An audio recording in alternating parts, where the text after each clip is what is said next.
প্রত্যেকটা মানুষেরই একটা নির্দিষ্ট নীতি থাকে। এই নীতির উপরে ভেদ করে মানুষের পুরোটা জীবন চলে। সো এরকম অনেক নীতির ভিতরে আমার একটা নীতি হচ্ছে যে আমি সবসময় অর্থের থেকে শখকে বেশি প্রাধান্য দিই। আমার কাছে শখের দামটা অনেক বেশি। সবসময় শখ পূরণ করতে গিয়ে আগে আমি অর্থের কথা অনেক সময় চিন্তা করি না। এর জন্য হয়তো অনেক সময় আমার ছোটখাটো কিছু ক্ষতিও হয় বা অনেক সময় কিছু লস হয়।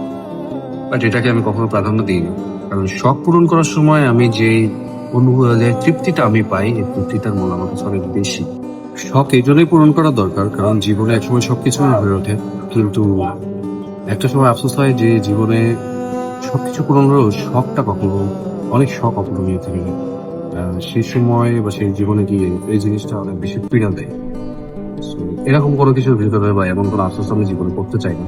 কারণ আল্লাহ পাক নিজেই বলেছেন যে দুনিয়াতে আল্লাহ পাক যেভাবে লিখে রেখেছেন আমাদের আর কি আমাদের নিয়তিতে, তার বেশি আসলে কেউ কিছু পাবেও না বা তার বাইরে বাইরে গিয়েও কিছু পাবে না। সবকিছুর ভিতরে পৃথিবীতে আসা এবং চলে যাওয়াটা থেকে শুরু করে এভরিথিং সবকিছুই আপনার আল্লাহ পাক এই পৃথিবী সৃষ্টির 50,000 বছর আগে লিখে রেখেছেন।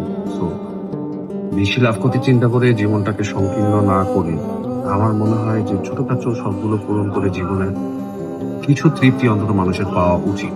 কারণ জীবনটা সারা জীবন শুধু স্ট্রাগল করে চলে যাওয়ার সময় একগাল হতাশা না নিয়ে যে সারা জীবন কিছুদিন একটু কষ্ট করে ছোট ছোট শখগুলো জীবনে পূরণ করে যদি সামান্য কিছু তৃপ্তি নিয়েও পৃথিবী থেকে যেতে পারি বা যাওয়া যায়, আমার মনে হয় এটাই একটা মানুষের জীবনের সব থেকে শান্তির বিষয়।